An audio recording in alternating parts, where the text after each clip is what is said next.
Balance theory Bandura का था, वो हमारा था, वो अट्रैक्शन पे, आकर्षण पे था कि कैसे हम लोग किसी से आकर्षित होते हैं, है ना, जिसमें सोशल लर्निंग थ्योरी पे उन्होंने बात। लेकिन ये जो हमारा बैलेंस थ्योरी है वो हाइडर्स का है, और हाइडर ने एटीट्यूड चेंज पे इस थ्योरी को का प्रतिपादन किया था। ठीक है, इसको याद रखना आप लोग। यस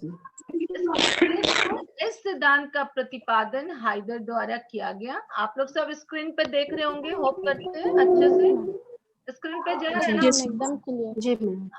इस सिद्धांत का प्रतिपादन हाइडर द्वारा किया गया।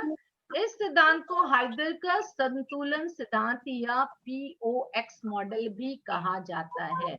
अब यहाँ पे देखो मैम ये क्या होता है PX? हम बता रहे बेटा, आगे जाएंगे ना तो पता चलेगा। तुम लोग यहाँ पे याद रखना कि हाइडर की बैलेंस थ्योरी को और क्या कहा जाता है, तो शायद ऑब्जेक्टिव में लिखा रहेगा POX, ये मॉडल मॉडल। तो इस छोटी छोटी चीज ऑब्जेक्टिव्स में याद रखोगे आप लोग। इसीलिए हम अब मोस्टली ना, पहले हम नोट्स आप के लिए लाते थे, लेकिन नोट्स क्या होता है कि आप नोट्स में ऑब्जेक्टिव्स नहीं पढ़ सकते हो जब तक आप बुक्स रीडिंग नहीं डालोगे। यस मैम ये है। हाँ, इसलिए हम स्क्रीन शेयरिंग में अब नोट्स के बजाय हम पूरी बुक्स को लाते ताकि आप ऑब्जेक्टिव्स की प्रिपरेशन भी कर सकिए। ठीक है, तो यहाँ पे आप याद रखेंगी कि बैलेंस थ्योरी, हाइडर की जो बैलेंस थ्योरी है एटीट्यूड चेंज का, उसको हम POX मॉडल भी कहते हैं। तब याद रहेगा, है ना? यस फेलमैन के अनुसार हाइडर के POX मॉडल, इसको इसलिए बताते बेटा, आगे इसी पे हम लोग पढ़ेंगे कि जैसे बैलेंस थ्योरी बांदुरा का आप लोग पढ़े थे कि एक ट्रायंगल बना हुआ है, उसमें ABC करके है, वैसे ही इसमें भी ट्रायंगल बना के POX रखा गया। हर कोण को, ट्रायंगल में 3 कोन्स होंगे तो हर कोण को POX रखा गया है, इसीलिए इसको POX मॉडल भी मॉडल है। क्लियर हो गया? Yes ma'am. छोटी छोटी बातों को दिमाग में रखोगे बेटा आप लोग। Yes ma'am. हाँ, फेल्डमैन के अनुसार हाइडर का संतुलन सिद्धांत संज्ञानात्मक संगति सिद्धांत का पितामह है। अब क्या होता है इसका, हाइडर का जो संतुलन सिद्धांत है वो कॉग्निटिव कंसिस्टेंसी थ्योरीज, है ना, consistency theory, sorry cognitive consistency theory का पितामह, ग्रैंडफादर माना गया है इसको। किसको? हाइडर का संतुलन सिद्धांत। ये भी लाइन याद रखना ऑब्जेक्टिव्स के लिए। हाइडर के संतुलन सिद्धांत किसका ग्रैंडफादर, किसके ग्रैंडफादर माना गया है? संज्ञानात्मक कॉग्निटिव कंसिस्टेंसी थ्योरी। ठीक है, हाँ, इसको बहुत डिटेल में जानने का जरूरत नहीं है। ये 2 चीज आपको इसलिए पॉइंटेड कर रहे हैं कि आप ऑब्जेक्टिव के लिए ध्यान रखोगे इस बात पे। ठीक है, अब देखना कि POX मॉडल का किस तरह से हाइडर ने एक्सप्लेन किया। अब हम लोग, ठीक है, देखो, इस सिद्धांत द्वारा मनोवृत्ति परिवर्तन मॉडल में 3 तत्व होते हैं। कोई भी मनोवृत्ति, हमारा एटीट्यूड जो बदलता है, उसका कह रहा है उस मॉडल का उसमें 3 तत्व होते हैं। आपको याद होगा कि कैलमिस के 3 प्रोसेस थ्योरी में हम लोग 3 प्रक्रियाओं की बात किए थे, अनुपालन, आत्मीकरण और आंतरिकरण और आइडेंटिफिकेशन। हाँ, इन 3 प्रक्रियाओं का बात किए थे। लेकिन हाइडर की जो थ्योरी है आपका बैलेंस थ्योरी, इस बैलेंस थ्योरी में हम लोग मुख्यतः रूप से इस मॉडल में 3 तत्व होते हैं। इन 3 तत्वों की बात हम लोग करते हैं। ठीक है, उनमें 3 प्रक्रियाएं थे, इनमें 3 एलिमेंट्स हैं। पहला तत्व व्यक्ति है। पहला तत्व कौन हो गया? व्यक्ति या प्रत्यक्ष करने वाला, परसीवर। परसीवर कौन होता है? जो परसीव कर रहा है, जो आपको परसीव कर रहा है, प्रत्यक्षीकरण कर रहा है। ठीक है, इसको हम लोग क्या कहते हैं? 1 सेकेंड बेटा, पार्टिसिपेंट है, इसको थोड़ा एक्सेप्ट कर लो। 1 सेकेंड नीचे को एडमिट कर लिए। तो यहाँ पे क्या था? परसीवर, जो परसीव कर रहा है, जो ले रहा है ना। तो यहाँ पे प्रत्यक्ष करने वाला परसीवर होता है, जिसे हाइडर ने संकेत के रूप में पी कहा है। दूसरा तत्व कोई दूसरा व्यक्ति होता है, जिसे संकेत रूप में कहा जा सकता है।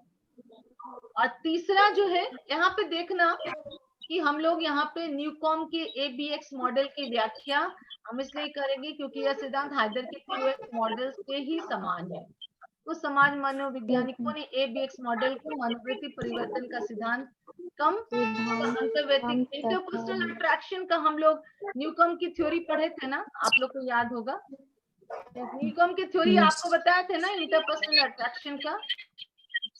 Yes, याद आ ma'am. रहा है? इंटरपर्सनल अट्रैक्शन Yes, का ma'am. न्यूकॉम थ्योरी बताए थे आप लोग को। Yes, ma'am. उसी को कह रहे हैं कि उसको नहीं करके हम लोग ABX करके नहीं POX की बात करेंगे, ठीक है, जो हाइडर की थ्योरी। अब यहाँ पे देखो, घबराना नहीं, तुम लोग आगे बहुत अच्छा से समझाया हुआ है, इसीलिए इस बुक को फिर से हम बना लाए। यहाँ पे आप लोग पढ़े, क्या पढ़े आप लोग कि दूसरा व्यक्ति दूसरा तत्व कोई दूसरा व्यक्ति होता है जिसे संकेत के रूप में O कहा गया। और तीसरा जो है, तीसरा कौन है, यहाँ पे देखो, तीसरा कोई वस्तु या व्यक्तित्व होता है जिसे हाइडर ने X कहा। आपको याद होगा कि बानुरा की बैलेंस थ्योरी में भी हम लोग ऐसे ही बात किए थे ना, एक व्यक्ति जो है वो परसीवर है, दूसरा व्यक्ति जिसको वो पसंद करता है, और तीसरा व्यक्ति या वस्तु कोई भी हो सकता है। याद है ना आप लोग को, है ना। तो वही कह रहा है, तीसरा जो तत्व है वो कोई वस्तु या व्यक्तित्व हो सकता है जिसे हाइडर ने X कहा। तो P किसको रखा, परसीवर को, O दूसरे व्यक्ति को, और तीसरा जो व्यक्ति है या किसी वस्तु है या उसका व्यक्तित्व है उसको X रखा गया, है ना। उसको X। हाँ, Yes, इस तरह से हाइडर मॉडल में POX तत्व होते हैं। अब यहाँ पे देखो, हाइडर मॉडल में POX 3 तत्व हो गया, क्लियर हुआ। फिर से आए वापस इसको, फिर से आए, देखो यहाँ पे क्या लिखा था। इस सिद्धांत के द्वारा मनोवृत्ति परिवर्तन मॉडल में 3 तत्व होते हैं, 3 तत्व होते हैं, ठीक है, दिख रहा है। पहला तत्व व्यक्ति या प्रत्यक्ष करने वाला होता है, जो प्रत्यक्षीकरण कर रहा है वो व्यक्ति होता है, जिसे परसीवर भी कहते हैं, परसीवर, ठीक है ना।